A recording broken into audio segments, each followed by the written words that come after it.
Richard Sterling stood in his penthouse office, adjusting his platinum cufflinks as he gazed out at the city skyline. At 52, he had built Sterling Industries from a small construction company into a billion-dollar empire. His name was synonymous with success, his face graced magazine covers, and his opinions moved markets.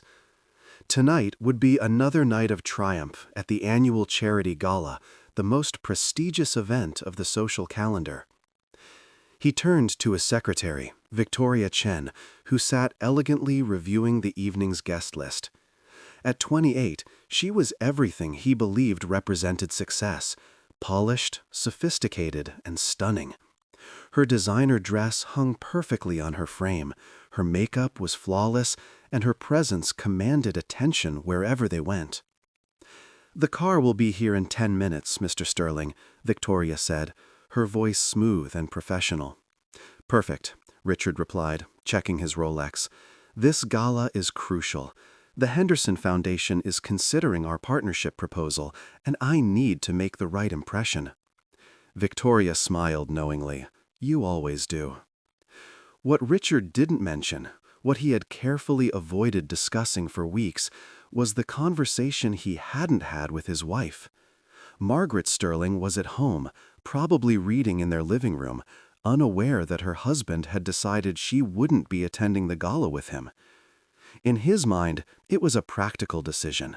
Margaret, at 50, had let herself go, he told himself. Her gray-streaked hair, her preference for comfortable clothes over designer fashion, her quiet demeanor that seemed so out of place among his elite circle, it all embarrassed him. Margaret had been with him since the beginning, when he was just a young contractor with big dreams and empty pockets. She had worked 2 jobs to help pay for his business school, had eaten countless dinners of rice and beans while he reinvested every penny into the company. She had celebrated his first big contract, had held him when the stress of expansion nearly broke him, and had raised their daughter Sarah mostly alone while he traveled building his empire.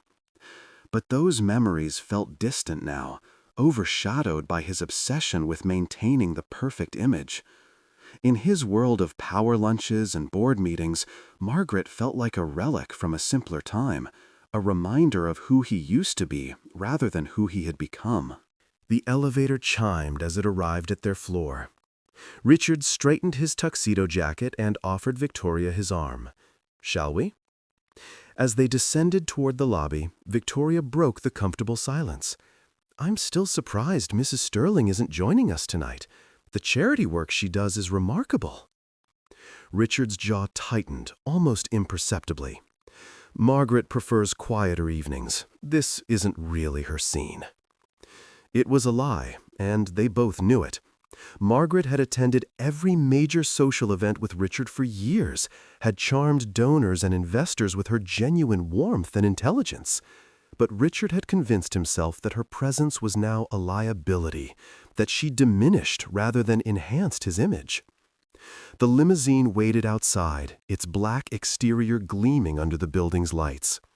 As they settled into the leather seats, Richard felt a familiar surge of confidence. This was his world now: luxury, influence, and the admiration of others. Tonight would cement another business deal, would add another layer to his reputation. Meanwhile, across town, Margaret Sterling sat in the garden of their daughter's house, helping 6-year-old Emma with a puzzle while Sarah prepared dinner in the kitchen. "Grandma, why aren't you going to the party with Grandpa tonight?" Emma asked, her small fingers working to fit a piece into place. Margaret paused, considering how to answer. "Sometimes grown-ups go to different places, sweetheart. Grandpa has important business to discuss." Sarah appeared in the doorway, wiping her hands on a dish towel. At 25, she had inherited her father's sharp intellect, but her mother's compassionate heart. "Mom, you know that's not the whole story." Margaret looked up at her daughter, seeing the concern in her eyes.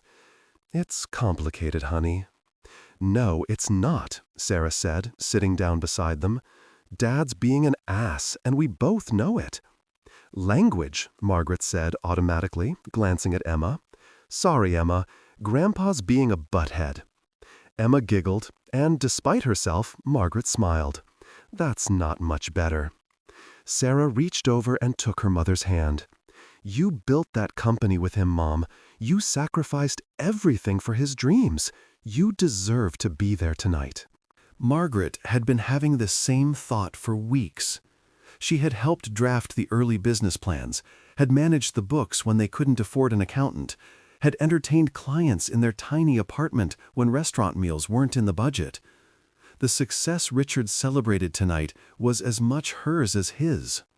I got something in the mail today, Margaret said quietly, reaching into her purse. She pulled out an elegant invitation on cream-colored cardstock. The Henderson Foundation sent me a personal invitation to the gala. Sarah's eyes widened. They invited you separately? Margaret nodded. Apparently, they've been following my work with the literacy program. They want to discuss potential collaboration.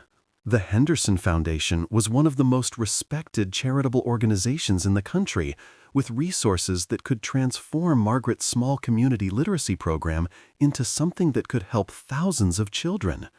The invitation had arrived addressed specifically to her, with a handwritten note from Maria Henderson herself expressing admiration for Margaret's grassroots work with underprivileged children. So you're going, Sarah said. It wasn't a question. Margaret looked down at the puzzle piece in her hands. I don't know. Your father doesn't know about the invitation. He's already made his arrangements. What arrangements? Sarah's voice had an edge to it. Margaret hesitated. He's taking Victoria.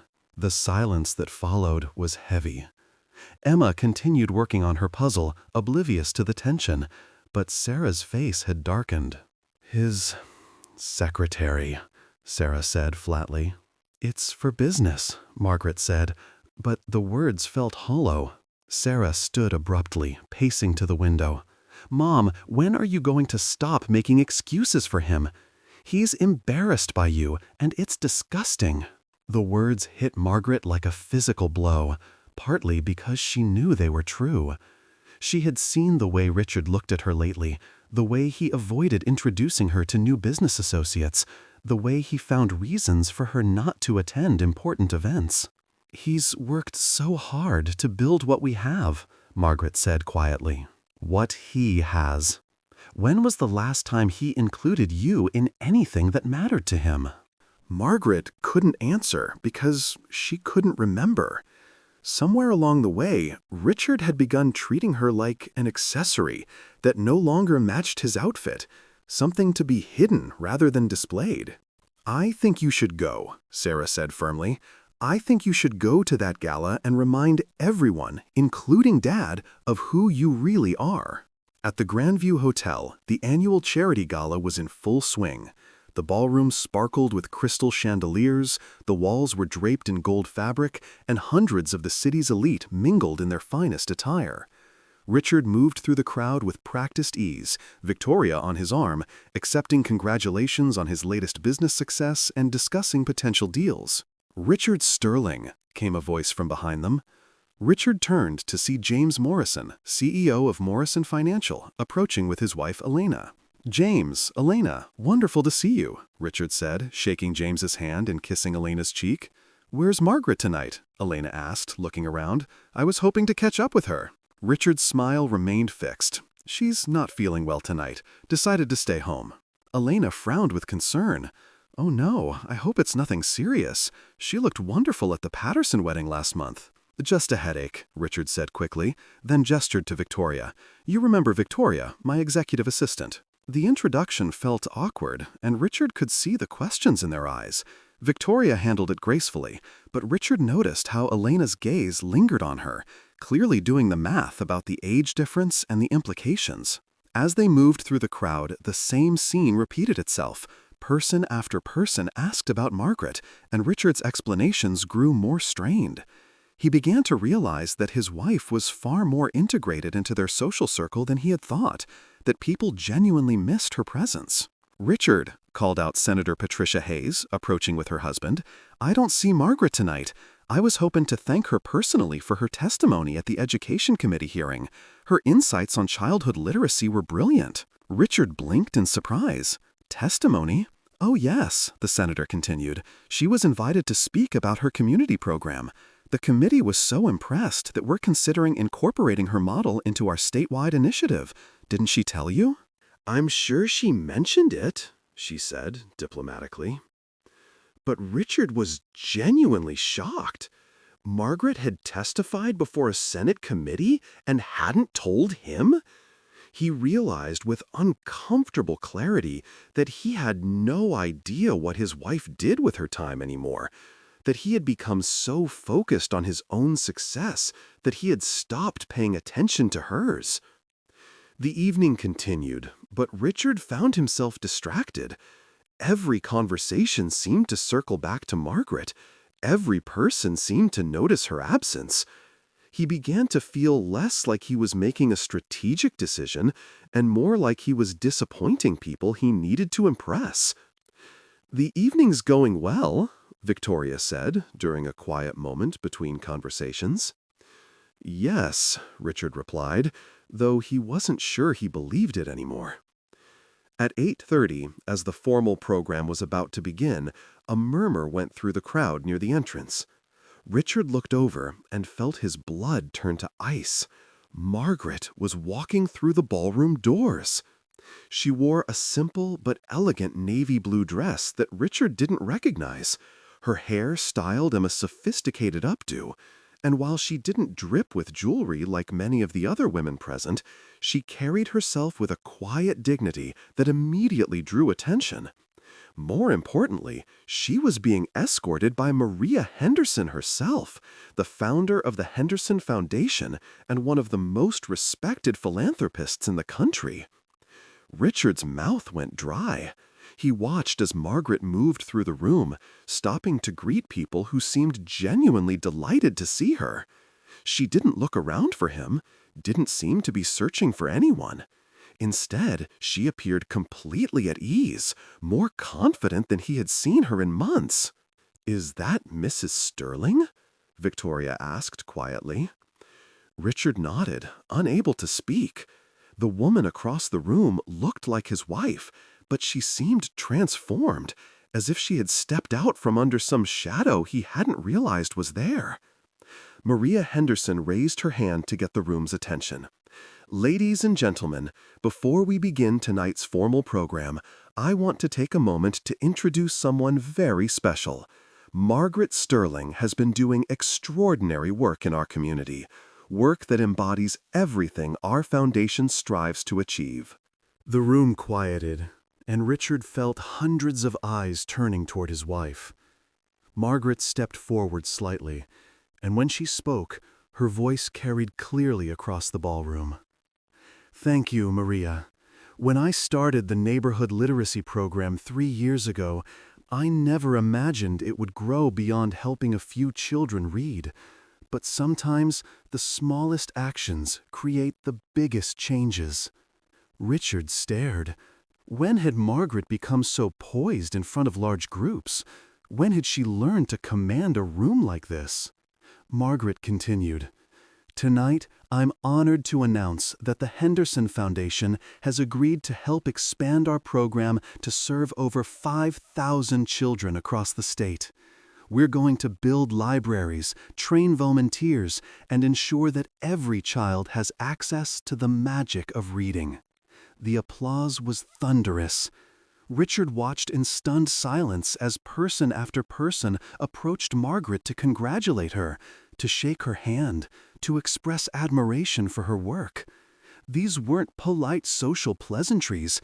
These were genuine expressions of respect for real accomplishment. "I think I should go congratulate her," Victoria said diplomatically. Richard nodded absently, still staring across the room. As Victoria walked away, he found himself alone for the first time all evening, and the isolation felt crushing. He had brought Victoria to avoid embarrassment, but now he was the one who looked foolish. He was the successful businessman whose wife was making headlines while he stood alone at a charity gala. Senator Hayes approached him, her expression carefully neutral. "Richard, I have to say, you must be incredibly proud of Margaret tonight." "Of course," Richard managed. "The foundation partnership is quite an achievement. Maria Henderson doesn't collaborate with just anyone. Margaret must have impressed her tremendously during their meetings." "Meetings?" Richard repeated. The senator looked at him strangely. "Yes, they've been working together for months, developing the expansion plan. Margaret's presentation to the foundation board last week was apparently remarkable. You really should have been there to see it." Richard felt like he was discovering that his wife had been living a secret life, one where she was accomplished and respected and successful in ways that had nothing to do with him. While he had been focused on hiding her from his world, she had been building her own. Across the room, Margaret was engaged in animated conversation with a group that included 2 city councilmen, the director of the public library system, and the editor of the city newspaper. She was discussing literacy statistics and funding models with the same expertise Richard might use to discuss construction contracts or market trends. This wasn't the quiet, retiring woman he had left at home. This was someone he barely recognized. Victoria returned, her expression thoughtful. "Your wife is remarkable," she said simply. "Yes, she is," Richard replied, and for the first time in months, he meant it completely. As the formal dinner program began, Richard found himself seated at a table with business associates, while Margaret sat at the head table with the foundation leadership and distinguished guests. The physical distance between them felt symbolic, a representation of how far apart they had grown. During the speeches that followed, Margaret was called to the stage twice more, once to accept a community service award she hadn't mentioned receiving, and once to introduce a video about her literacy program that brought several people to tears. Each time she spoke, Richard felt a mixture of pride and shame that was almost overwhelming. When the formal program ended and people began to mingle again, Richard made his way toward his wife. But as he approached, he realized he wasn't sure what to say. How do you apologize for being embarrassed by someone who has just been celebrated by an entire room of people? How do you explain that you chose not to bring your wife to an event where she was clearly the guest of honor? "Margaret," he said as he reached her small circle of conversation. She turned to look at him, and her expression was carefully polite. "Hello, Richard. I see you brought Victoria tonight." The words were neutral, but Richard could hear the hurt underneath them. "I didn't know you were coming." "I received a personal invitation from the Henderson Foundation," Margaret said evenly. "I thought it would be rude not to attend." Dr. Amanda Phillips, the director of the Literacy Initiative, stepped forward. "Mr. Sterling, your wife is absolutely extraordinary. The work she's done with underprivileged children is revolutionary. You must be so proud." Richard felt the weight of the moment, aware that his response would be telling. "I am," he said, looking directly at Margaret. "More proud than I've probably expressed." Margaret studied his face for a moment, and he could see her trying to determine whether he was sincere or simply performing for their audience. "If you'll excuse me," Margaret said to the group, "I think I need some air." She walked toward the ballroom's terrace doors, and after a moment's hesitation, Richard followed. Outside, the night was clear and cool, the city lights stretching out below them. "Margaret," Richard began, but she held up a hand. "How long have we been married, Richard?" 27 years. And in all that time, when did I become someone you were ashamed to be seen with?" The question hung in the air between them. Richard had prepared various explanations and justifications, but faced with his wife's direct question, they all seemed inadequate. "It wasn't about shame," he said finally. "Then what was it about? Richard struggled to find the words. I thought you wouldn't enjoy these events anymore.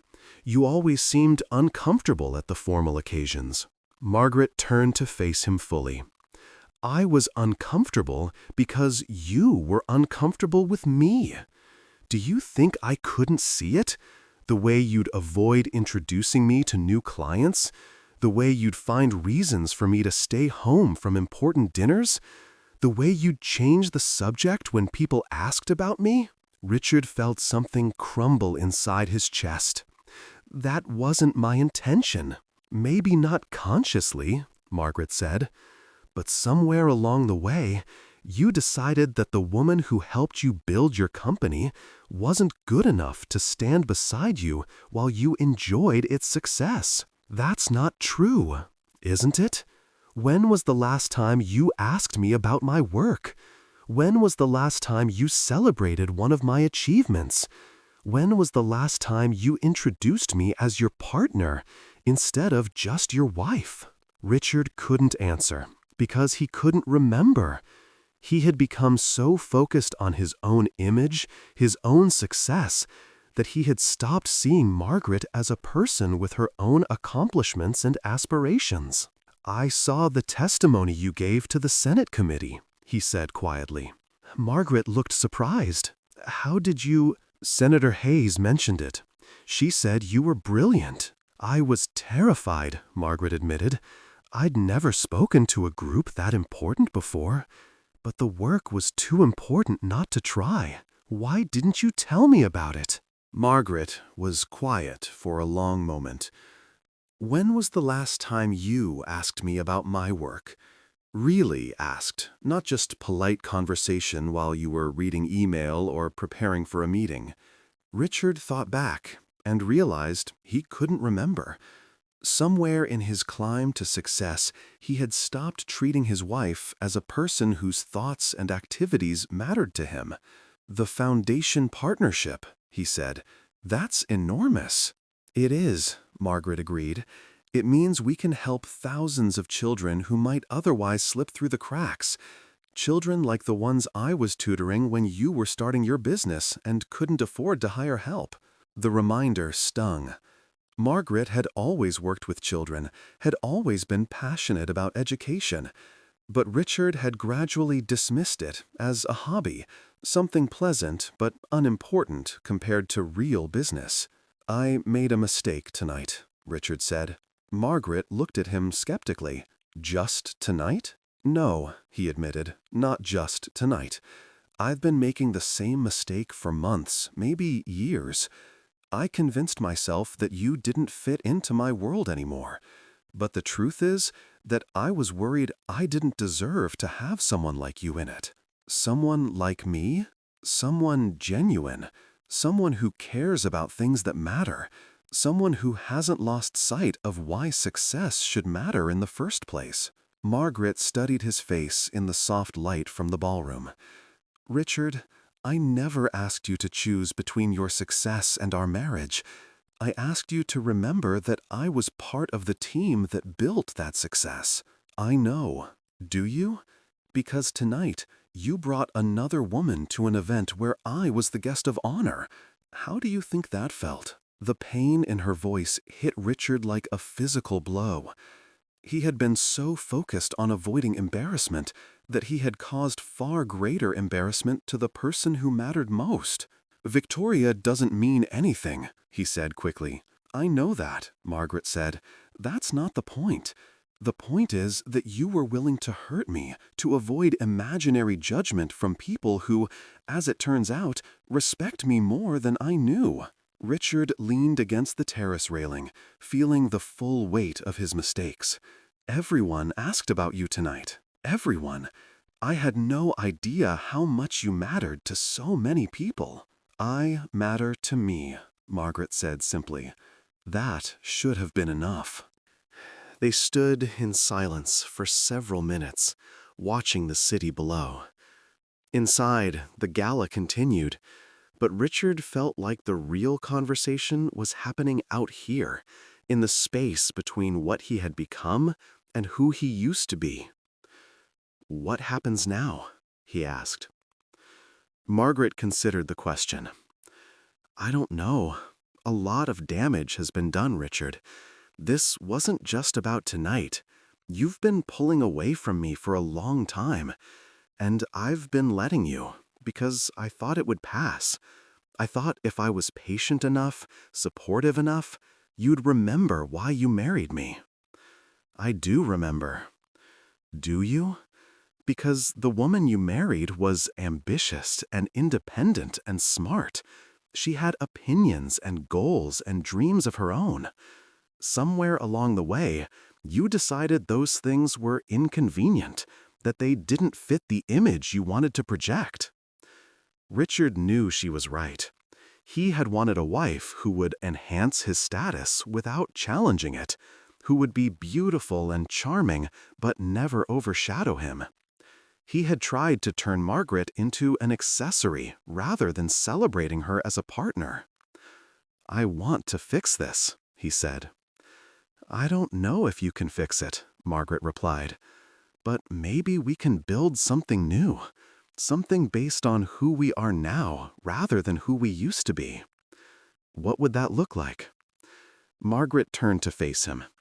It would look like you being proud of my work instead of threatened by it. It would look like you introducing me as your partner in all things, not just the woman who shares your name. It would look like you remembering that my success doesn't diminish yours. And if I can't do that? Margaret's smile was sad but determined. Then you'll have to decide whether you want a marriage or just a beautiful companion for social events, because I'm not willing to shrink myself anymore to make you comfortable. Richard felt a chill that had nothing to do with the night air. For the first time in their marriage, Margaret was drawing a line, making demands, refusing to simply adapt to whatever he needed from her. I need time to think, he said. Take all the time you need, Margaret replied. But don't take so long that you forget what you're thinking about. She moved toward the terrace doors, then paused. I'm going back inside to finish conversations with people who are interested in supporting literacy education. You can join me if you'd like, or you can continue your evening as planned. But don't make the choice based on what looks good. Make it based on what is good. Margaret returned to the ballroom, leaving Richard alone on the terrace. Through the glass doors, he could see her rejoining her group of advocates and educators, could see how naturally she fit into conversations about meaningful work and social impact. Victoria was visible across the room, still beautiful and polished, still the perfect accessory for a successful businessman. But watching his wife, Richard realized that Margaret wasn't just beautiful, she was substantial. She wasn't just polished, she was accomplished. She didn't just fit into his world, she had built her own world, one that might be more important than his. The choice before him was clear, and for the first time in years, Richard knew what he had to do. He straightened his tie, checked his appearance one final time, and walked back into the ballroom. But instead of returning to Victoria and his business associates, he walked directly to his wife. "Excuse me," he said to the group surrounding Margaret. "I'd like to introduce myself properly. I'm Richard Sterling, and I'm Margaret's biggest supporter and proudest husband." Margaret looked up at him with surprise, and Richard could see her trying to determine whether this was genuine or performance. "I'd very much like to hear about the literacy program," he continued, addressing Dr. Phillips but keeping his eyes on Margaret. "I have a feeling there are a lot of things about my wife's work that I need to catch up on." The group welcomed him warmly, and for the next hour, Richard listened as Margaret and her colleagues discussed reading scores and funding models and educational theory. He asked questions and offered insights, and gradually began to understand the scope of what his wife had built while he was building his empire. As the evening wound down, Richard and Margaret found themselves alone again, this time standing near the code check. "Thank you," Margaret said quietly. For what? For choosing to learn instead of choosing to leave. Richard helped her into her coat, a simple black wool wrap that was elegant in its understatement. I have a lot more learning to do. We both do. As they walked toward the exit, Victoria appeared beside them. Mr. Sterling, should I arrange for the car? Richard looked at his wife, then back at his secretary. Victoria, I think you should take the car tonight. Mrs. Sterling and I have some things to discuss, and I think we'll find our own way home. Victoria nodded professionally, but Richard caught a glimpse of something like relief in her expression. The evening had been as awkward for her as it had been educational for him. Outside the hotel, Richard and Margaret stood under the marquee lights, waiting for a taxi in the mild evening air. This doesn't fix everything, Margaret said. I know. It's going to take time to rebuild the trust we've lost. I know that, too. And it's going to require you to see me as an equal partner, not just in our marriage, but in our successes. Richard took her hand, noting how natural it felt after months of distance. Margaret, tonight I watched you command a room full of influential people. I watched you announce a partnership that will change thousands of lives. I watched you accept recognition for work I didn't even know you were doing. I don't need time to see you as an equal partner. I need time to figure out how to be worthy of being your partner. Margaret squeezed his hand. That's a start. A taxi pulled up to the curb, and Richard opened the door for his wife. As they settled into the back seat, he gave the driver their address, then turned to Margaret. Tell me about the first child you taught to read, he said. Margaret looked surprised by the question, then smiled. His name was Marcus, and he was 8 years old when his mother brought him to the community center where I was volunteering. As the taxi moved through the city streets, Margaret told stories of children who had struggled with reading, of parents who had tears in their eyes when their kids brought home their first completed book, of teachers who had volunteered their time to help expand the program. Richard listened, really listened, for the first time and longer than he could remember. By the time they reached home, Richard understood that his wife hadn't just been filling time while he built his business empire. She had been building something too, something that measured success not in dollars or status, but in lives changed and futures improved. I want to help, he said, as they stood in their foyer. Help with what? The literacy program, the foundation partnership, whatever you need. Margaret studied his face carefully. Why? Because it matters, because you matter, and because I want to be part of something that creates real value, not just financial returns. Margaret nodded slowly. We start with a board meeting next Tuesday at 10 in the morning, community center on 5th Street, folding chairs and coffee in styrofoam cups. Richard smiled. I'll be there. It's not glamorous. Neither was building Sterling Industries in the beginning, but we did good work. Margaret looked at him for a long moment, and Richard could see her weighing his words against his past actions, trying to determine whether this change was real or temporary. Richard, I need you to understand something. This isn't about you joining my project so we can fix our marriage. If you're going to be involved in this work, it has to be because you believe in the work itself. I understand. And I need you to understand that I'm not the same person I was when you started pulling away from me. I've learned that I don't need your approval to do meaningful things. Your support would be wonderful, but it's not required for me to continue building what I believe in. Richard felt both pride and regret at her words. Pride because his wife had grown into someone so strong and self-possessed. Regret because her strength had developed partly as protection against his neglect. I don't want to just support your work, he said finally. I want to learn from it. I want to understand what it means to measure success by something other than profit margins." Margaret smiled then, the first completely genuine smile he had seen from her in months. "That," she said, "is exactly what I was hoping you would say."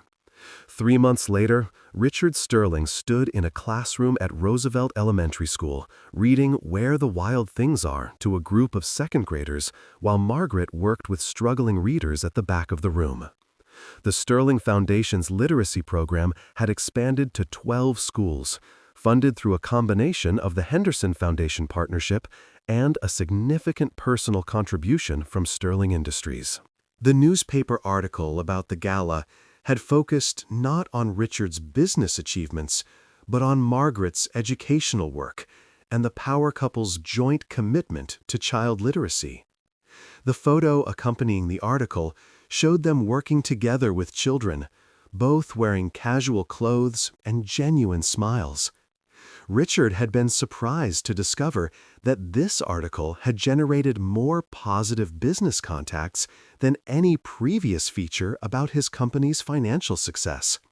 Richard's business continued to thrive, but he had restructured his schedule to spend 2 afternoons a week working directly with the literacy program.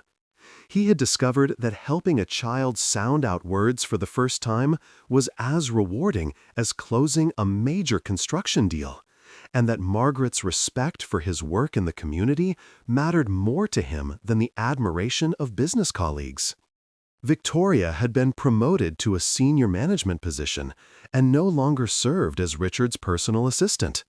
Their working relationship had returned to the professional boundaries that should have always existed, and she had begun dating someone her own age who shared her interests in art and travel. The transition had been handled professionally by all parties, and Victoria had proven herself to be an excellent project manager for Sterling Industries' new corporate social responsibility initiatives.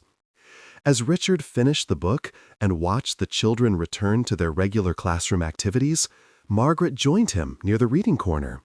"How did it go?" she asked. "Tommy read 3 pages without help," Richard said, unable to hide his excitement. 3 months ago, he could barely get through a sentence. Margaret smiled.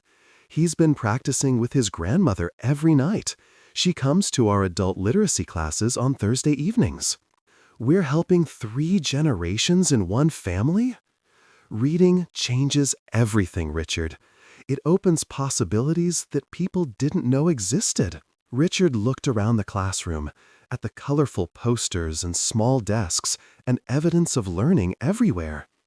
"I spent so many years thinking that success meant building bigger buildings, making larger profits, impressing more powerful people. Those things aren't wrong," Margaret said, "but they're not enough by themselves." "No, they're not." The classroom teacher, Mrs. Rodriguez, approached them as they prepared to leave. "Mr. and Mrs. Sterling, I wanted to thank you again for the new library corner. The children are so excited about having their own books to take home." "It's our pleasure," Margaret replied. "Every child deserves to own books." Mrs. Rodriguez turned to Richard. "And Mr. Sterling, I have to tell you that having you here as a reading volunteer has made such a difference. Some of these children have never had positive male role models who showed interest in their education." Richard felt a warmth in his chest that was different from any business accomplishment. "They're teaching me as much as I'm teaching them." After Mrs. Rodriguez returned to her desk, Richard and Margaret gathered their materials. The classroom had become one of Richard's favorite places in the world, a space where success was measured in small victories and genuine connections. "I have a board meeting with Sterling Industries tomorrow," Richard said as they walked toward the parking lot. "We're discussing the proposal to create reading corners in the children's areas of all our construction sites." Margaret looked surprised. "You want to put libraries in construction zones?" "Mobile libraries," Richard corrected, "for the children of our workers who sometimes have to come to the job sites. Many of these kids are from families where English is a second language and parents work long hours. We could provide a safe space for them to read and do homework while their parents finish their shifts. Richard, that's brilliant. It was actually Victoria's idea. She pointed out that we have the resources to create positive impact wherever we do business, not just through separate charity work. Margaret squeezed his arm. I'm proud of you for listening to good ideas regardless of where they come from. As they packed up their materials, Richard reflected on how much had changed since the night of the gala. He and Margaret had undergone marriage counseling, had long conversations about their individual goals and shared values, had slowly rebuilt the trust and partnership that had made their early years so strong. But more than that, Richard had rediscovered parts of himself that he had lost in his climb to financial success. Working with children had reminded him of the satisfaction that came from helping others achieve their potential. Collaborating with Margaret on meaningful projects had shown him what real partnership looked like. The marriage counseling sessions had been difficult but transformative.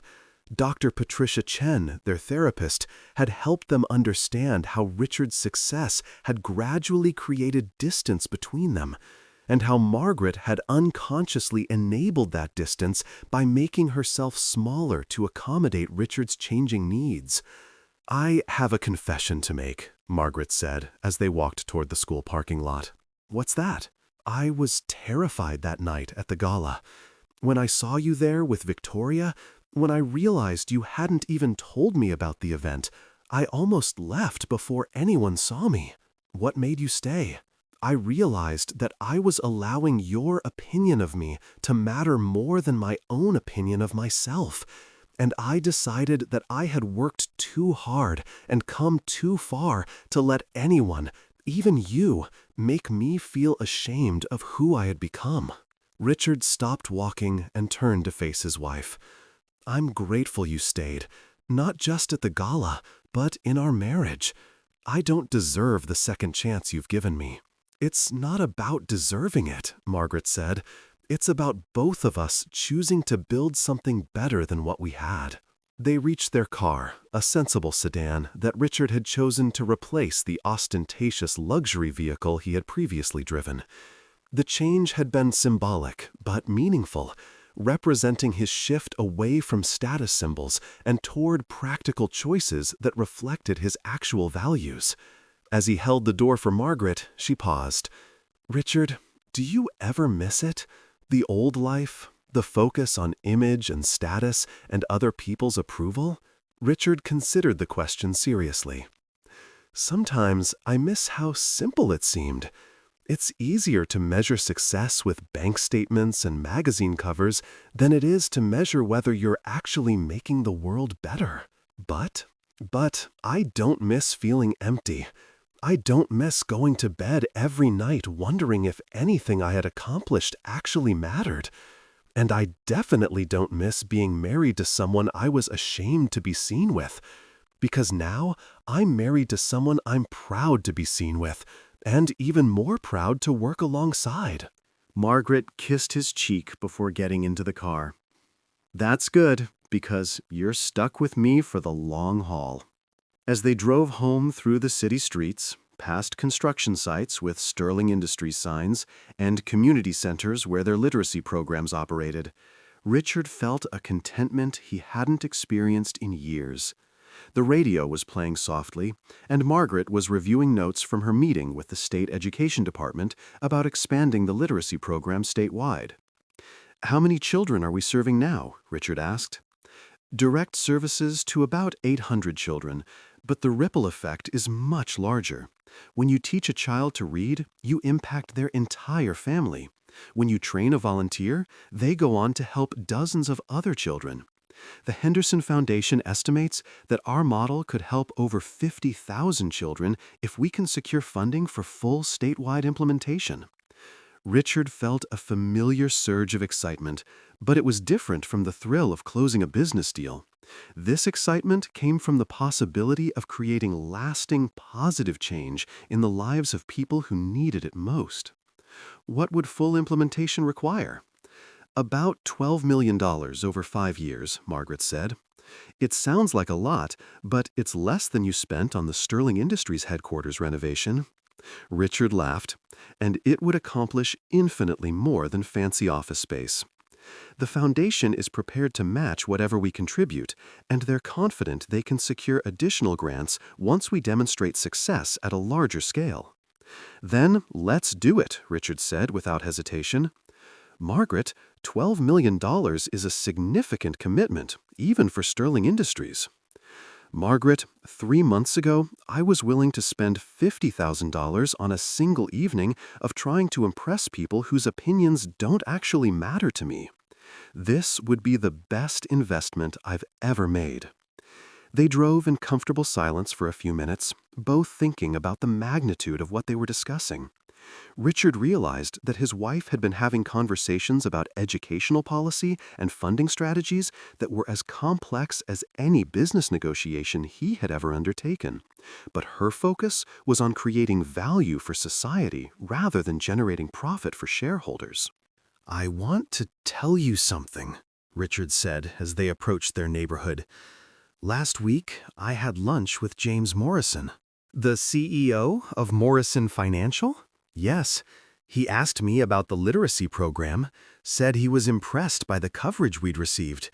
But then he made a comment about how lucky I was to have a wife who had found such a meaningful hobby." Margaret's expression darkened. "He called it a hobby?" "He did. And 6 months ago, I probably would have agreed with him, maybe even been grateful that he was being polite about it. And now? Now, I told him that you were running a multi-million-dollar educational initiative that was being studied by policy experts nationwide, and that his wife's charity luncheons were the hobby. I suggested he might want to learn something from your approach to creating measurable social impact." Margaret stared at him. "You said that to James Morrison?" "I did. And then I told him that Sterling Industries would be happy to discuss partnership opportunities if Morrison Financial was serious about corporate social responsibility, but that we only worked with organizations that understood the difference between charity theater and real community development." "Richard, James Morrison is one of the most influential people in the business community." "Exactly. And if he wants to remain relevant in a world where consumers and investors increasingly care about social impact, he needs to understand that people like you are leading the conversation, not following it." Margaret reached over and took his hand. "Thank you for defending my work. I wasn't defending it. I was accurately describing it. There's a difference." As they pulled into their driveway, Richard noticed the contrast between their current home and the mansion they had lived in during the height of his status-seeking phase. They had downsized 2 months earlier, moving into a comfortable but modest house in a neighborhood where their daughter Sarah lived with her family. The change had initially felt like a step backward, but Richard had quickly discovered that he preferred the sense of community and normalcy their new location provided. "Emma's soccer game is tomorrow afternoon," Margaret said as they gathered their things from the car. Emma was their 6-year-old granddaughter, Sarah's daughter, and she had become one of the most important people in Richard's life.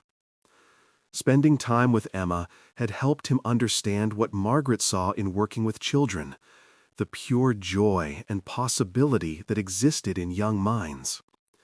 "I wouldn't miss it," Richard said. "What time?" 2 o'clock. Sarah said Emma specifically asked if both grandparents would be there. "Both grandparents will definitely be there."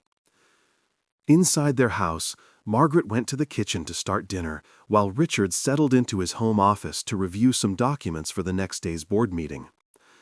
The office was smaller than his previous home workspace, but it felt more comfortable, less imposing. The walls were decorated with photos from literacy program events rather than business awards, and his desk held handwritten thank you notes from children and parents alongside important contracts. As he reviewed the proposal for the construction site reading corners, Richard reflected on how his definition of important work had changed. 6 months earlier, he would have considered spending company resources on mobile libraries to be an unnecessary expense that would reduce shareholder value. Now, he understood that creating positive community impact actually enhanced the company's reputation and attracted both better employees and more desirable clients. His phone rang, interrupting his thoughts. The caller ID showed Victoria's name. "Hello, Victoria." "Hi, Mr. Sterling. I wanted to give you an update on the community outreach proposal before tomorrow's meeting." Richard had asked Victoria to research and develop Sterling Industries' expanded social responsibility initiatives. Her business background, combined with her exposure to Margaret's community work, had made her an ideal person to bridge the gap between corporate strategy and social impact. "What did you find out?" "The preliminary response from our project managers has been very positive. They like the idea of being able to offer additional support to employee families, and several have mentioned that construction sites in their areas lack safe spaces for children. I think we could pilot the program at 5 locations within the next 2 months." "That's faster than I expected."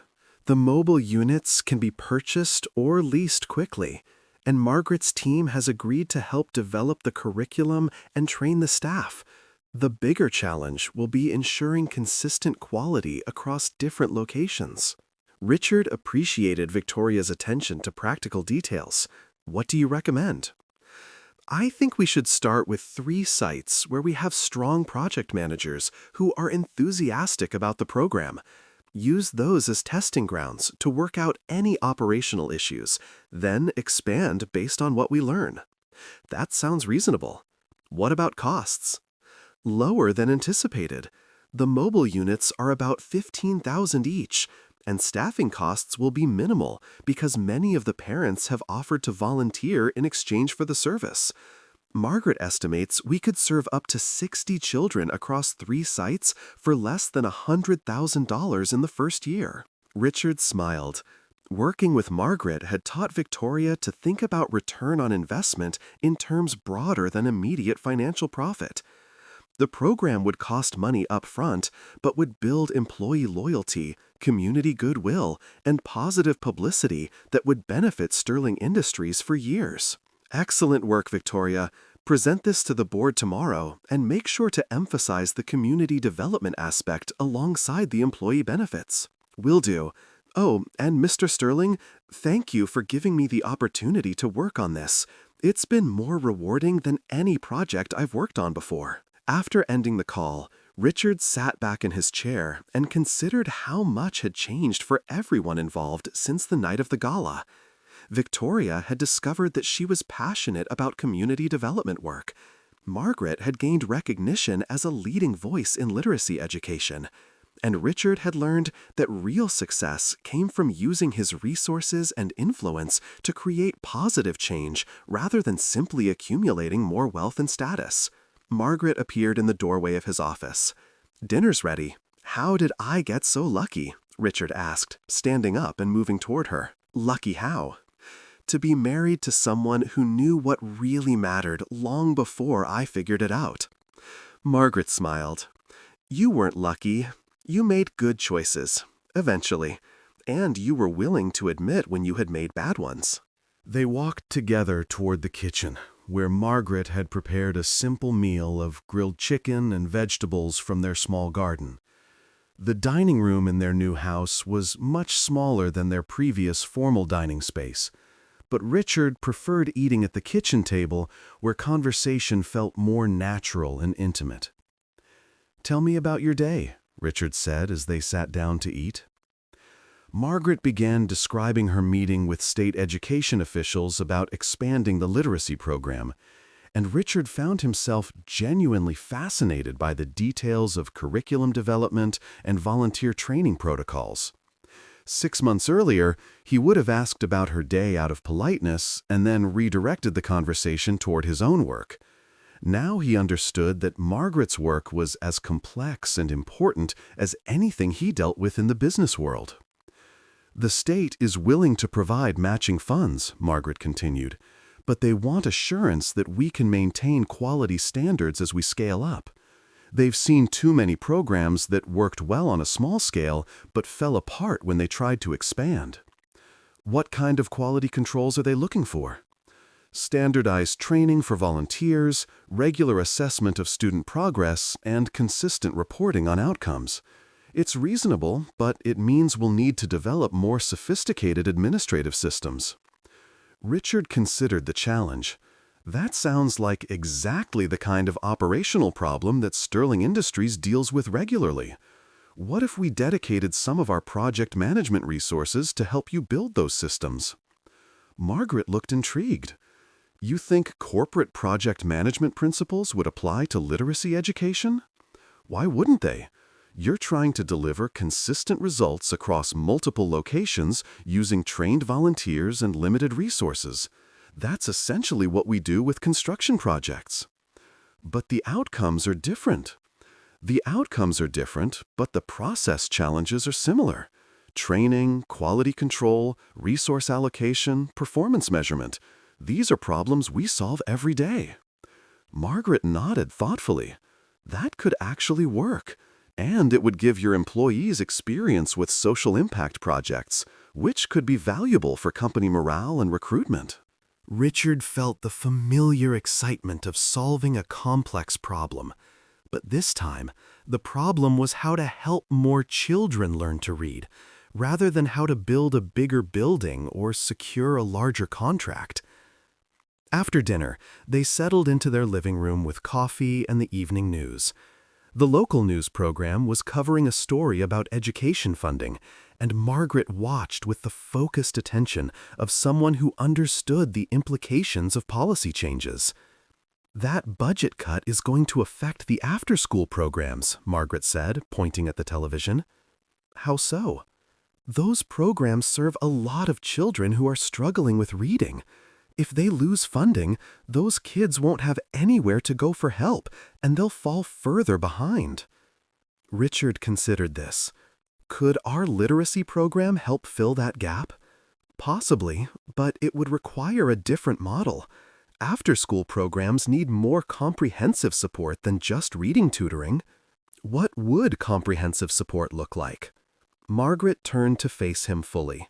Homework help, healthy snacks, safe transportation, and activities that keep kids engaged until their parents get home from work. It's about wraparound services that address the real challenges these families face. Richard found himself thinking about the problem with the same systematic approach he used for business challenges.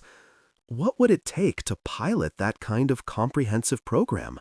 Significant funding, dedicated space, trained staff, and partnerships with schools and community organizations. It's a much bigger undertaking than what we're doing now. But the impact would be proportionally larger. Yes, but Richard, we're talking about potentially millions of dollars in startup costs. Richard was quiet for a moment, thinking.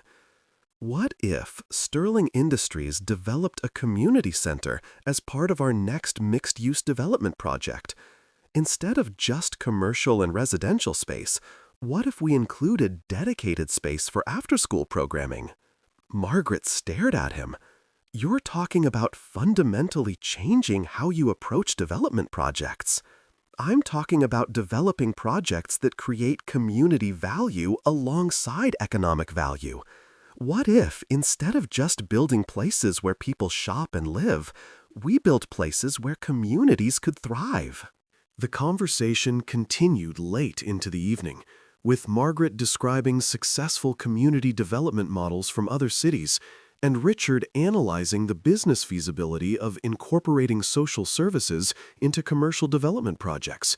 It was the kind of conversation they used to have in the early years of their marriage, when they would dream together about what they might accomplish.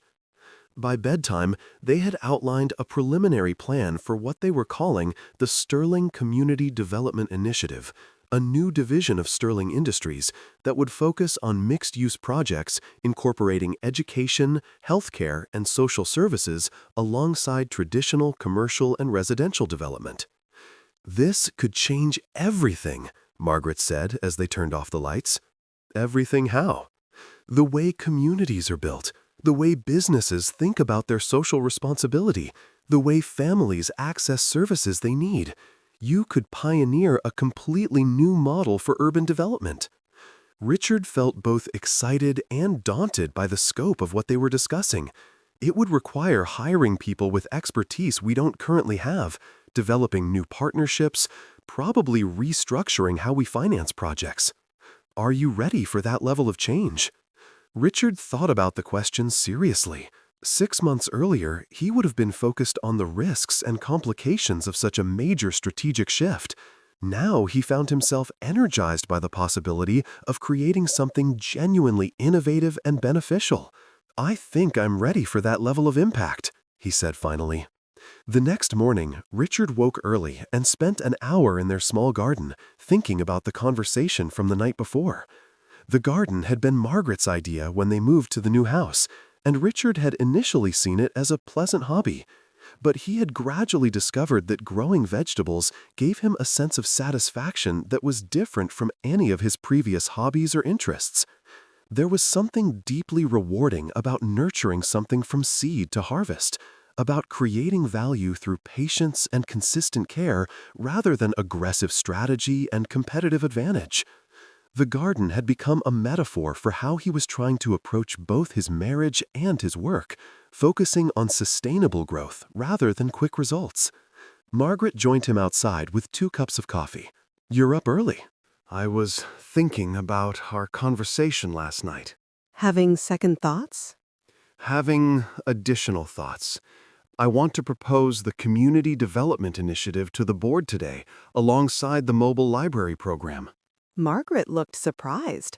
Richard, that's a huge strategic shift to present without advance preparation. I know, but I also know that if we don't act on good ideas when we have momentum, we often lose the opportunity entirely. The board respects innovation, and they've been supportive of our social responsibility initiative so far. What if they're not ready for something this ambitious? Then we'll develop it more gradually.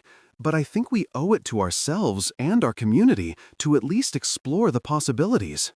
Margaret nodded slowly. You'll need data, cost projections, potential partnership organizations, timeline for implementation.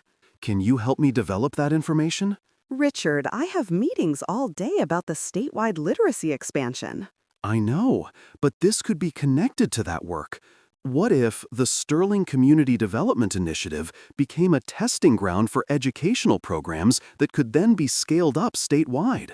Margaret's eyes lit up as she began to see the connections. Community centers that serve as hubs for literacy programs, job training, healthcare access, childcare support. Exactly. Instead of addressing these issues separately, what if we created integrated solutions? They spent the next hour outlining a presentation that would propose the mobile library program as phase 1 of a larger vision for community-centered development. Margaret would attend the board meeting to provide expertise on the educational components, and Victoria would present the operational details she had researched. As they prepared to leave for their respective morning commitments, Richard felt a sense of purpose and excitement that reminded him of the early days of building Sterling Industries. But this time, the excitement came not from the prospect of personal success, but from the possibility of creating something that would improve life for thousands of people. The Sterling Industries board meeting was scheduled for 10 o'clock in the company's main conference room. Richard had served on many boards and attended countless meetings, but this felt different because the stakes were different. He wasn't just proposing a strategy to increase profits. He was proposing a fundamental shift in how the company understood its role in the community.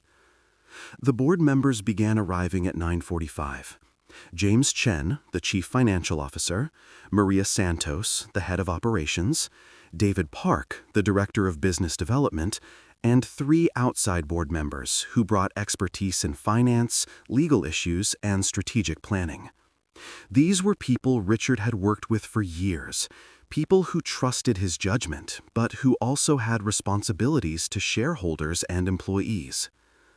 Victoria arrived with a comprehensive folder of research and projections. She had worked late the night before to incorporate the community development concept into her presentation, and Richard was impressed by how quickly she had grasped the broader vision. Margaret arrived a few minutes before the meeting started, carrying her own materials about literacy program outcomes and community impact data. She looked professional and confident, and Richard felt proud to introduce her as his partner in this initiative. "Good morning, everyone," Richard began as the meeting came to order. "Today, we're going to discuss some exciting opportunities for Sterling Industries to expand our community impact while also enhancing our business development strategy." He gestured to Victoria, who began with the mobile library presentation. Her data was compelling. Employee satisfaction surveys showed strong support for family-friendly workplace policies. Construction sites in underserved areas could benefit from positive community relations, and the cost of implementing mobile libraries was minimal compared to potential benefits. The pilot program would serve approximately 60 children across 3 construction sites, Victoria concluded. Initial investment of $90,000 with operating costs of about $30,000 annually per site. Board member Susan Walsh raised her hand. "What's our exit strategy if the program doesn't work as expected?"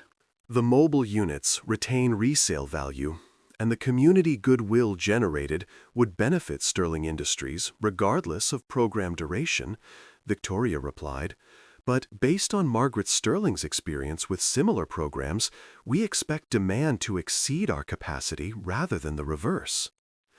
Margaret stepped forward to present data from the existing literacy program. Her presentation was polished and professional, focusing on measurable outcomes and scalable systems. Richard watched the board members' faces as she spoke, noting their increasing interest and respect.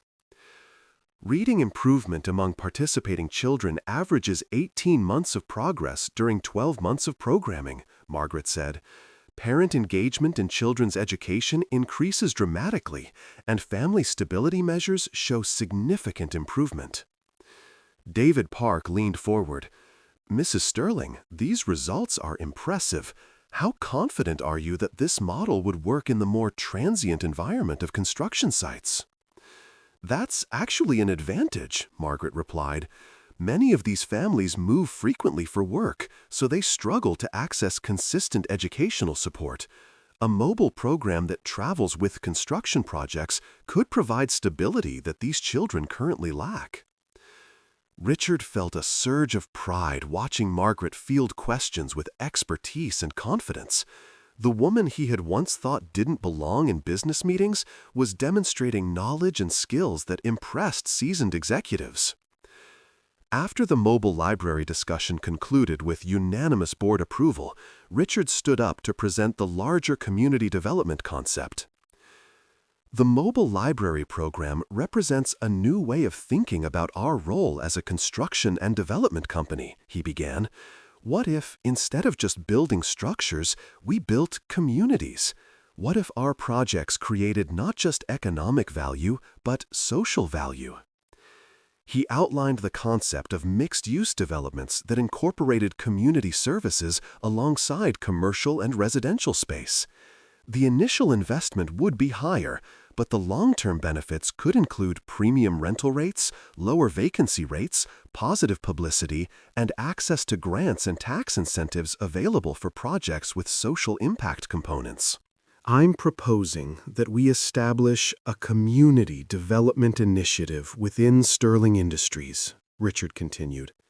"This would be a dedicated division focused on projects that strengthen communities while generating sustainable returns for our investors." The silence that followed was thoughtful rather than skeptical. Richard could see board members processing the implications of what he was proposing. Maria Santos was the first to speak. "Richard, this is a significant strategic shift. What makes you confident that Sterling Industries has the expertise to manage social service components of development projects?" "We would partner with established organizations like the Henderson Foundation," Richard replied. "Our role would be to provide space, infrastructure, and project management support. The service delivery would be handled by experts in education, healthcare, and community development. James Chen raised a practical concern. What about financing? Community service components don't generate revenue like commercial tenants. Margaret stepped forward again. Actually, they can generate revenue, just not in traditional ways. Community centers can charge fees for services. Educational programs can receive government funding. And the overall project benefits from tax incentives and grants that aren't available for purely commercial development. More importantly, Richard added, projects with strong community components tend to have higher occupancy rates and can command premium rents because residents and businesses want to be part of thriving communities. The discussion continued for another hour, with board members asking detailed questions about implementation, financing, legal structures, and potential partnerships. Richard was encouraged by the level of engagement. They weren't dismissing the idea, but rather working through the practical challenges of making it successful. Finally, Board Chairman Robert Martinez called for a preliminary vote.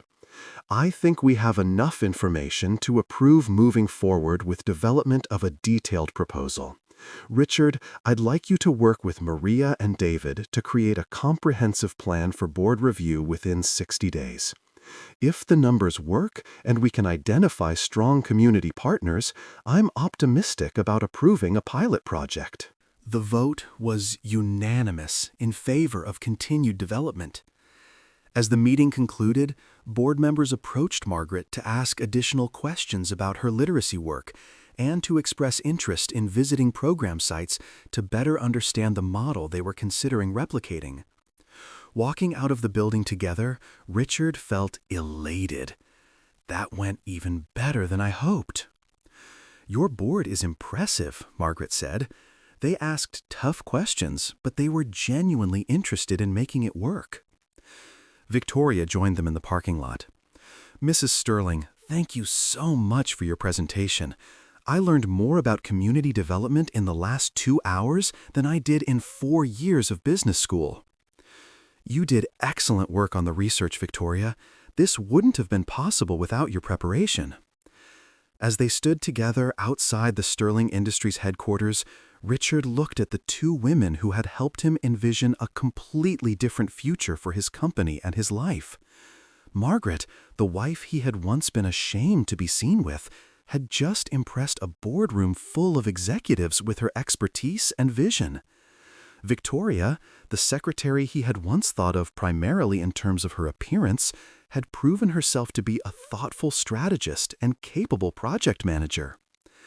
"I want to take you both to lunch," Richard said. "We should celebrate, and we should start planning our next steps." Over lunch at a small restaurant near Margaret's community center, the 3 of them discussed the logistics of developing a comprehensive community development proposal. Richard would focus on the financial modeling and legal structures. Victoria would research successful models from other cities and identify potential partners. Margaret would develop the community services programming and work with the Henderson Foundation to explore funding opportunities. "This feels like the beginning of something important," Margaret said as they prepared to return to their respective afternoon commitments. "It feels like the beginning of the work I was always supposed to be doing," Richard replied. "I just took a long detour to figure that out." 6 months later, Richard stood in the center of what would become the first Sterling Community Development Project, a mixed-use complex that would include affordable housing, a community health clinic, a full-service library and literacy center, and commercial space for local businesses. The groundbreaking ceremony was scheduled to begin in an hour, and representatives from the city government, the Henderson Foundation, and dozens of community organizations were gathering for the event. Margaret approached him, wearing a hard hat and a smile that reflected both pride and excitement. "How are you feeling?" "Nervous and thrilled at the same time." "That's how I felt at my first Senate testimony." Richard laughed. "At least you didn't have to worry about construction delays and cost overruns with your testimony." No, but I had to worry about whether I actually knew what I was talking about. Richard looked around at the construction site that would soon transform an abandoned lot in one of the city's most underserved neighborhoods into a hub of community activity. The project had taken months of planning, countless meetings with community leaders, and innovative financing that combined traditional development loans with grants from foundations and government incentives for social impact projects. You definitely knew what you were talking about, Richard said.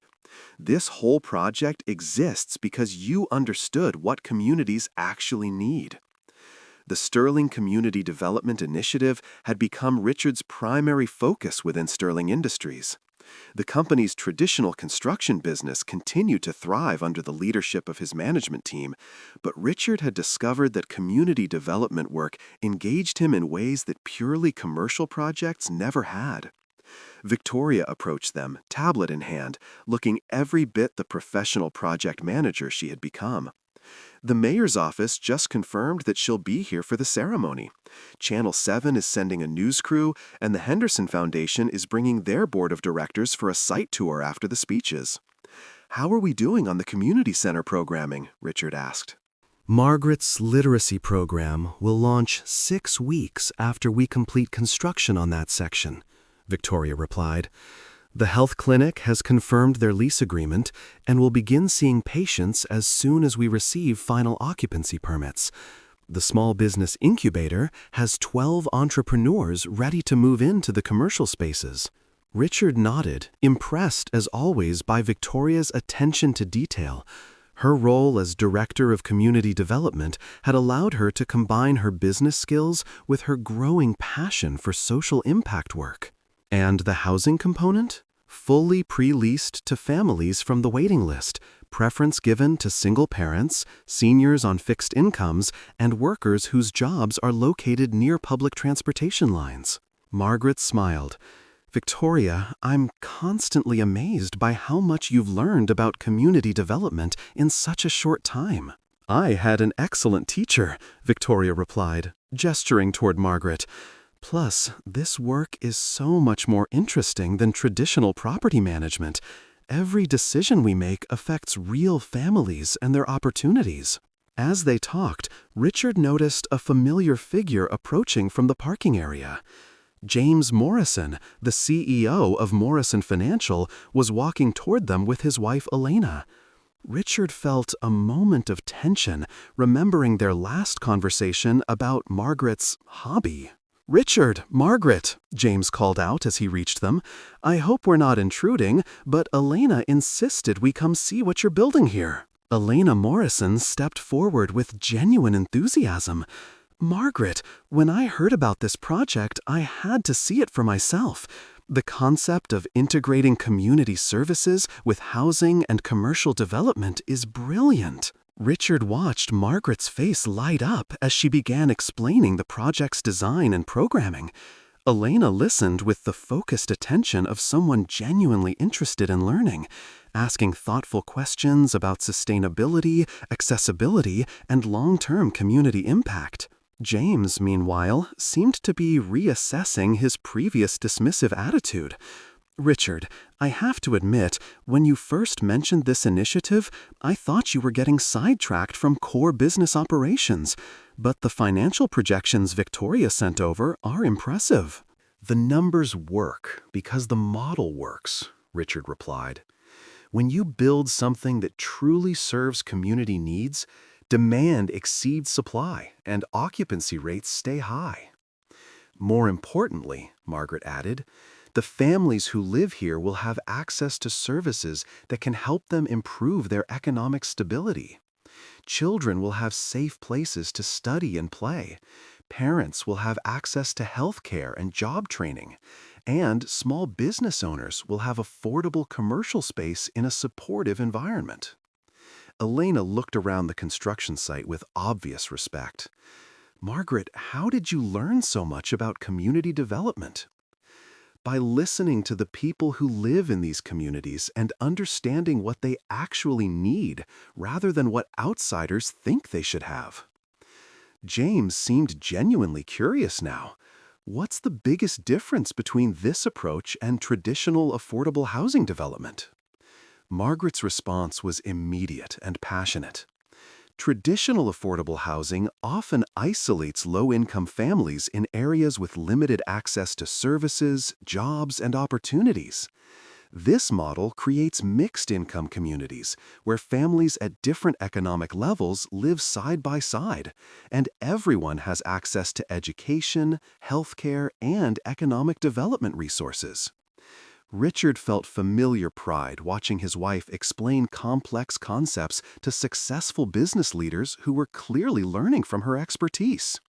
The woman he had once thought was out of place in business discussions was now teaching other executives about innovative development strategies. The other key difference, Victoria added, is that we involve community members in the planning process from the beginning. This isn't something we're doing to the community, it's something we're doing with the community. James nodded thoughtfully. Richard, would you be open to discussing partnership opportunities? Morrison Financial has clients who are interested in socially responsible investment options, and this model could be exactly what they're looking for. I'd be very interested in that conversation, Richard replied. But I should mention that Margaret leads the community engagement aspects of these projects. Any partnership would need to include her expertise in the planning and implementation phases. James looked at Margaret with new respect. Mrs. Sterling, I owe you an apology. I clearly underestimated the scope and importance of your work. Margaret's response was gracious but firm. James, the important thing isn't apologizing for past misunderstanding. The important thing is whether you're genuinely committed to community-centered development or whether you're just looking for positive publicity. Elena smiled at her husband's slightly stunned expression. I like her directness. So do I, Richard said, putting his arm around Margaret's shoulders. It's one of the reasons I married her. The conversation was interrupted by the arrival of Mayor Patricia Williams, who was accompanied by several city council members and community leaders. Richard and Margaret moved to greet the mayor, while Victoria coordinated with the media representatives who were setting up for the ceremony. Mr. and Mrs. Sterling, Mayor Williams said warmly, this is an exciting day for our city. This project represents exactly the kind of innovative development we need to address housing, education, and economic challenges simultaneously. Thank you, Mayor Williams, Margaret replied. We're grateful for the city's support and partnership. I have to tell you, Mrs. Sterling, your presentation to the City Planning Commission was one of the most compelling arguments for mixed-use community development I've ever heard.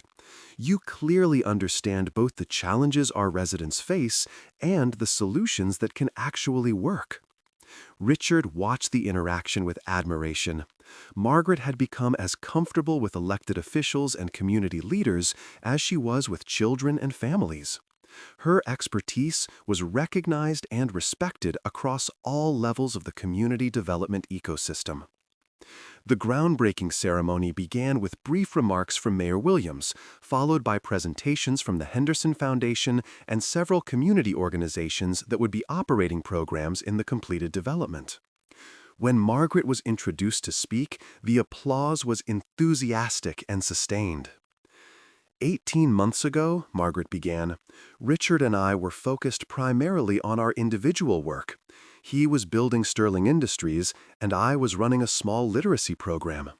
We didn't understand how much more we could accomplish by working together towards shared goals. Richard listened as his wife described their journey from that night at the Gala to this moment of breaking ground on a project that would serve hundreds of families. She spoke about the importance of partnerships, the value of listening to community voices, and the satisfaction that comes from using business success to create opportunities for others. This development will include 60 units of affordable housing, but it will be much more than just a place for people to live, Margaret continued. It will be a place where children can get help with homework, where parents can access job training, where seniors can receive health care, and where small business owners can pursue their dreams. It will be a community. When Margaret finished speaking, the applause was even more enthusiastic than before. Richard noticed that several community leaders were wiping away tears, moved by Margaret's vision and commitment. Richard was the final speaker, and as he approached the podium, he looked out at an audience that included business leaders, government officials, community activists, and families from the surrounding neighborhood. A year ago, he would have focused his remarks on the financial aspects of the project, the innovative financing structure, and the potential for replication in other markets. Instead, he found himself talking about what the project meant to him personally. For most of my career, I measured success by the size of buildings I constructed and the profits they generated, Richard began. I thought that creating jobs and generating tax revenue was sufficient contribution to the community. I was wrong. He gestured toward Margaret, who was standing with the other speakers. My wife taught me that real success comes from understanding what communities need and then using whatever resources you have to help meet those needs. She taught me that business can be a tool for creating opportunities for others, not just wealth for owners. Richard paused, looking at the faces in the audience. This project exists because Margaret understood something I had to learn, that our individual success is meaningless unless it contributes to the success of the communities where we live and work. The ceremony concluded with the actual groundbreaking, as speakers took turns with ceremonial shovels to officially begin construction. Richard and Margaret stood together, their hands on the same shovel, symbolically starting the work that would transform not just an empty lot, but an entire neighborhood. As the crowd began to disperse, people approached Richard and Margaret to congratulate them and ask questions about future projects. Richard noticed that most of the questions were directed toward Margaret, and that she answered them with the confidence and expertise of someone who had become a genuine authority on community development. Victoria joined them as the last of the guests were leaving. That was incredible. The media coverage alone will probably generate interest from other cities that want to replicate this model. More importantly, Margaret said, the community response was overwhelming. People are excited about having access to services they've needed for years. Richard looked around at the construction site one more time, trying to imagine how it would look when completed. In 12 months, this empty lot would be home to dozens of families, would provide health care to hundreds of community members, and would serve as an educational hub for children throughout the neighborhood. I never imagined I'd be this excited about a construction project, he said. It's different when you're building something that matters, Margaret replied. As they prepared to leave, Richard reflected on the path that had brought them to this moment. The night of the gala had been a crisis that could have destroyed their marriage. Instead, it had become the catalyst for discovering what they could accomplish as true partners, both personally and professionally.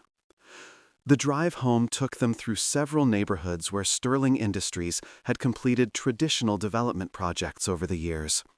Richard looked at the buildings with different eyes now, wondering what opportunities had been missed to create community value alongside economic value. I want to ask you something, Richard said as they stopped at a red light. What's that? Do you ever regret not leaving me that night at the gala? You would have been completely justified, and you probably could have built everything we're building now without having to deal with my learning curve. Margaret considered the question seriously. Richard, if I had left you that night, we both would have missed the opportunity to discover what we could become together.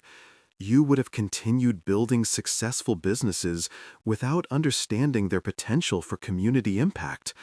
I would have continued running effective programs without the resources to scale them up to serve thousands of people instead of dozens. So you think we're better together than we would be apart? I think we're better people together than we were when we started growing apart.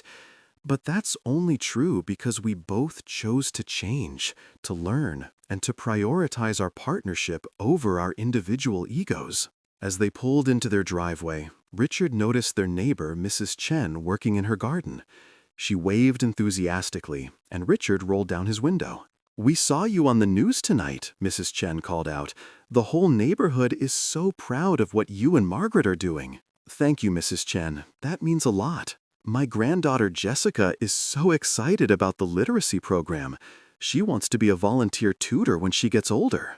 Margaret leaned across Richard to speak through the window. "Tell Jessica that we're always looking for young people who want to help other kids learn to read. She can start volunteering now if she's interested." Mrs. Chen beamed. "She'll be thrilled. You two are making such a difference." Inside their house, Richard and Margaret settled into their evening routine.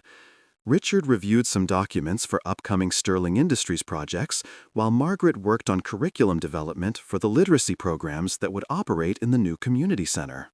"I got a call today from the Department of Education," Margaret said as she looked up from her work. "Good news or challenging news?" "Potentially very good news. They want to feature our literacy model in a national report on innovative educational programming. It could lead to federal funding opportunities for expansion to other states." Richard felt the familiar excitement that came with discussing Margaret's work. "How many children could we serve with federal funding?" "Potentially tens of thousands. But it would require developing training systems for volunteers in communities we've never worked in, creating quality control mechanisms for programs we can't directly supervise, and building partnerships with local organizations across the country." "Those sound like interesting challenges rather than insurmountable obstacles." Margaret smiled. "That's exactly what I was thinking. And I was also thinking that Sterling Industries' project management expertise could be invaluable for managing that kind of complex, multi-location implementation." "Are you proposing that Sterling Industries get into the education business?" "I'm proposing that Sterling Industries get into the community impact business in a much bigger way. What if, instead of just building community development projects in our city, we became a national model for how businesses can create social value alongside economic value?" Richard sat back in his chair, considering the implications of what Margaret was suggesting. A year ago, he would have been concerned about the risks of expanding beyond their core competencies. Now, he found himself energized by the possibility of creating positive impact on a national scale. "We'd need to hire people with expertise we don't currently have," he said thoughtfully. "We'd need to partner with people who have expertise we don't currently have," Margaret corrected. "The Henderson Foundation has national connections, universities have research capabilities, and community organizations in other cities have local knowledge. Our role would be to provide coordination, project management, and funding." "What would something like that cost?" "Less than you spent on the Sterling Industries headquarters renovation," Margaret said with a grin, echoing their conversation from months earlier. Richard laughed. "You're never going to let me forget about that renovation, are you?" "Never.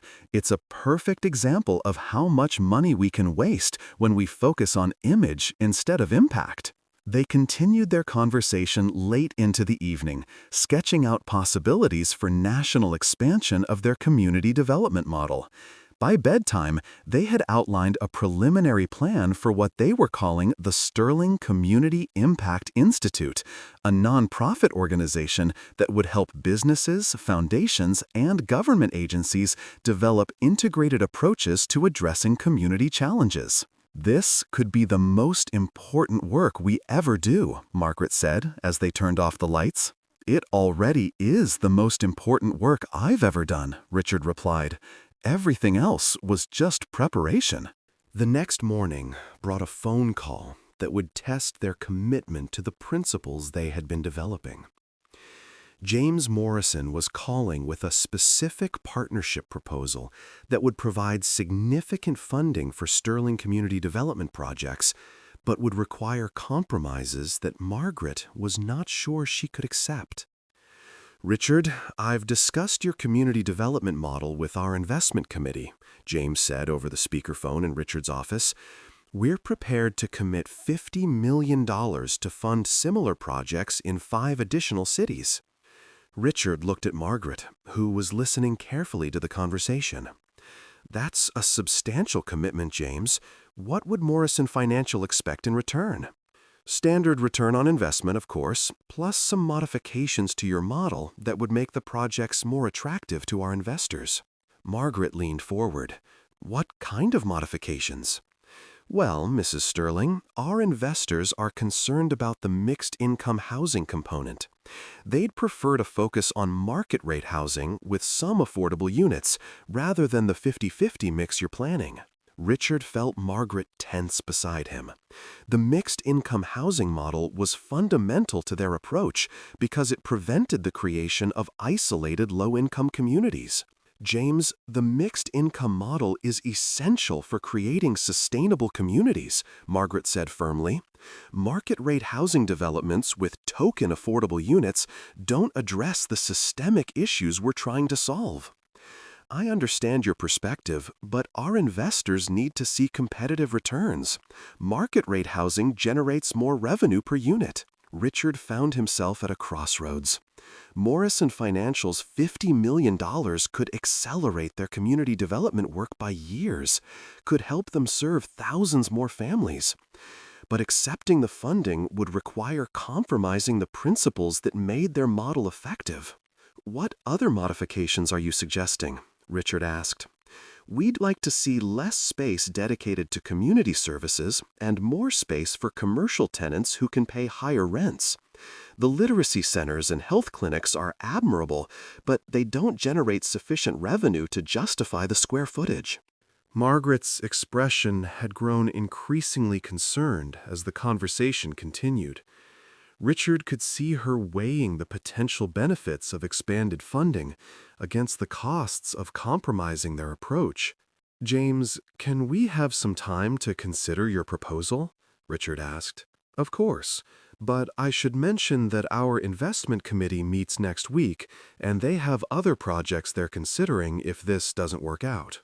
After ending the call, Richard and Margaret sat in silence for several minutes.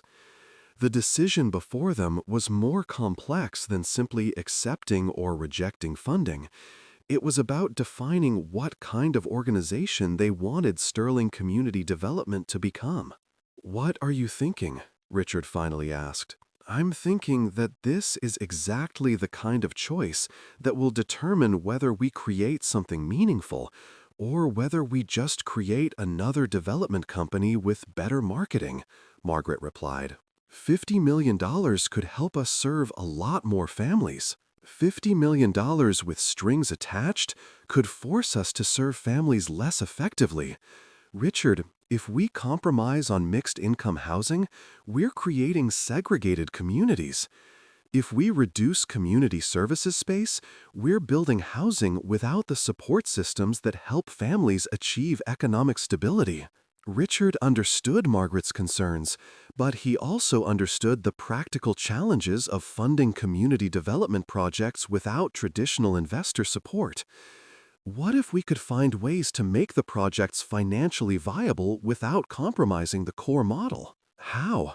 I don't know yet, but maybe this is an opportunity to get creative about financing rather than an opportunity to get realistic about compromise. Margaret looked at him with renewed interest. "What are you thinking?" "I'm thinking that if traditional investors don't understand the value of our model, maybe we need to find non-traditional investors who do." Over the next week, Richard and Margaret researched alternative funding sources for community development projects. They discovered impact investors who prioritized social outcomes alongside financial returns, foundations that provided program-related investments for housing and education initiatives, and government programs that offered low-interest loans for projects that addressed community needs.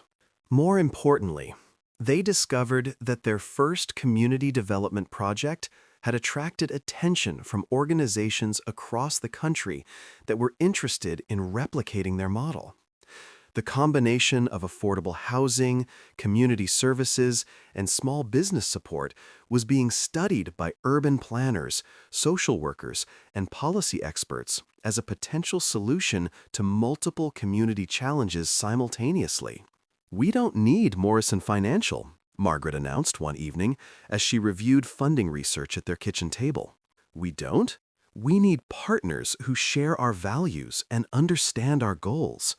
Morrison Financial wants to use our model to generate traditional returns on traditional investment. That's not what this work is about." Richard looked at the materials Margaret had spread across the table: grant applications, impact investor profiles, partnership agreements with foundations and community organizations.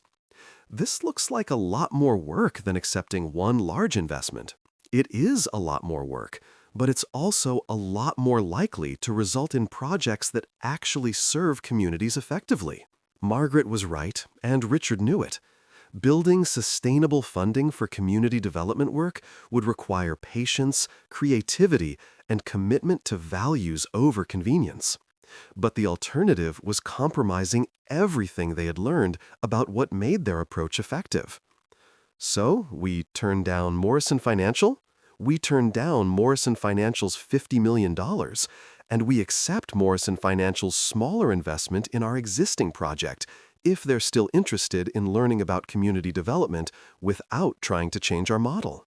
Richard called James Morrison the next morning and politely declined the $50 million investment while offering Morrison Financial the opportunity to participate in their current project as a learning experience. James was clearly disappointed. "Richard, I think you're making a mistake. This is a significant funding opportunity." "You're probably right that it's significant funding," Richard replied. "But Margaret and I have decided that we'd rather build something smaller that works than something larger that doesn't. What if our investors' concerns prove to be valid? What if the mixed income model doesn't generate sustainable returns?" Then we'll learn from that and adjust our approach. But we'll adjust based on evidence from our own experience, not based on assumptions from investors who haven't studied community development. After ending the call, Richard felt both relieved and nervous. They had chosen principles over profits, values over convenience, but they had also chosen a much more difficult path toward achieving their goals. Margaret appeared in his office doorway. "How did James take it?" "About as well as expected. He thinks we're making a mistake. We might be. But we'd definitely be making a mistake if we compromised everything we believe in for funding that comes with conditions we can't accept."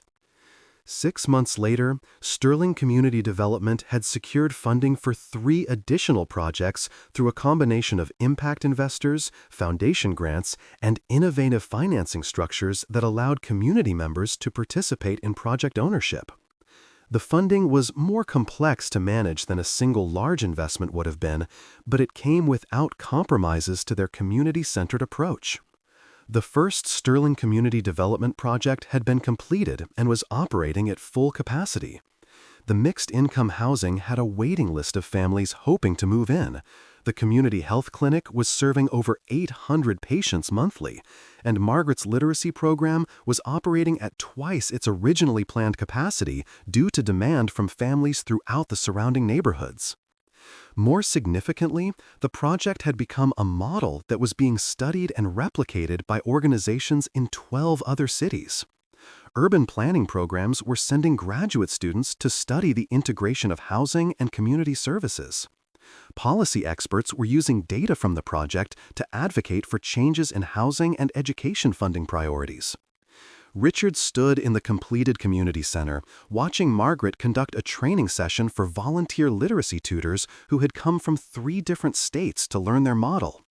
The room was filled with teachers, social workers, community organizers, and business leaders who wanted to implement similar programs in their own communities. "The key to successful community-based literacy programming," Margaret was explaining, is understanding that reading skills are connected to everything else in a family's life. Housing stability affects a child's ability to focus on schoolwork. Access to health care affects a child's ability to attend school regularly. Parent employment opportunities affect a family's ability to support educational activities at home. One of the participants raised her hand. How do you address all of those interconnected challenges without becoming overwhelmed by the scope of what needs to change? Margaret smiled. You start with one thing you can do well, and you build partnerships with people who can do other things well. We started with literacy tutoring, but we partnered with organizations that could provide health care, housing support, and job training. The magic happens when all of these services are available in one place and families can access comprehensive support. Richard listened to his wife field questions from experienced professionals who clearly respected her expertise. The woman who had once felt out of place at business dinners was now training community development practitioners from across the country. After the training session ended, Richard and Margaret walked through the completed development together. Children were playing in the outdoor recreation area while their parents attended job training sessions in the community center. Seniors were participating in a health and wellness program in the clinic. Small business owners were working in their affordable commercial spaces. It works, Richard said simply. It works because we refuse to compromise on the things that matter, Margaret replied. As they completed their walk, Richard reflected on the journey that had brought them to this point. The night of the gala felt like it had happened to different people who had been focused on appearances rather than substance, on individual achievement rather than community impact. I want to ask you something, Margaret said as they reached their car. What's that? Are you ready to do this work for the rest of our lives? Richard considered the question. The community development work was more complex and demanding than traditional real estate development. The financial returns were smaller and took longer to realize. The success metrics were harder to quantify and required patience to achieve. But the work was also more meaningful than anything Richard had ever done. Every project served real families with real needs. Every success created opportunities for children, parents, and seniors who had limited options before. Every partnership built connections between communities and resources that could last for generations. I can't imagine doing anything else, Richard said finally. Margaret smiled and took his hand. Good, because I have some ideas about our next 5 projects. As they drove home through the city, past Sterling Industries construction sites and community centers where their literacy programs operated, Richard felt the deep satisfaction that comes from alignment between values and actions, between personal success and community benefit. The millionaire who had once been ashamed of his wife's appearance had learned that real wealth came from building something larger than yourself. The woman he had tried to hide had become his partner in creating a legacy that would outlast any business achievement. Together, they had discovered that the most important appearances are the ones that happen when you show up for work that matters, for people who need what you have to offer, and for each other in the service of something greater than individual ambition. Their story was no longer about a single night of crisis and redemption. It had become about the daily choice to use privilege and resources in service of community, to measure success by impact rather than image, and to build partnerships based on shared commitment to values that create lasting positive change. In the end, the gala that was supposed to be about maintaining appearances had taught them that the only appearance that truly mattered was showing up authentically for the work of making the world better.